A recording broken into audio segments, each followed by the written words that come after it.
Mais évidemment que ça ne m'étonne absolument pas. Pendant des décennies, la France était un modèle. On voulait venir en France. Les touristes étaient fascinés par la France.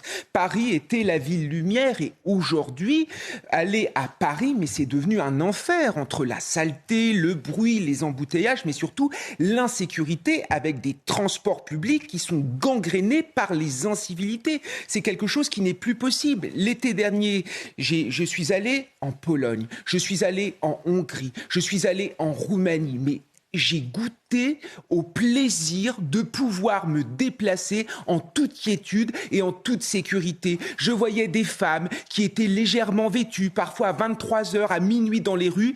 On ne les embêtait absolument pas. Et la vérité, c'est que c'est d'abord la faute des délinquants, mais c'est aussi de la faute de l'État. À partir du moment où l'État est laxiste, où l'État n'agit plus, où l'État n'essaye même plus de lutter contre cette insécurité, c'est finalement le pacte social qui s'envole. On a des Français qui sont de plus en plus malheureux en France. Moi, j'ai des amis autour de moi qui pensent de plus en plus à partir. On va progressivement vers une fuite des cerveaux. Et encore une fois, c'est l'image de la France qui est écornée. Donc oui, moi, ça me fait beaucoup de peine, mais malheureusement, ça ne m'étonne absolument pas.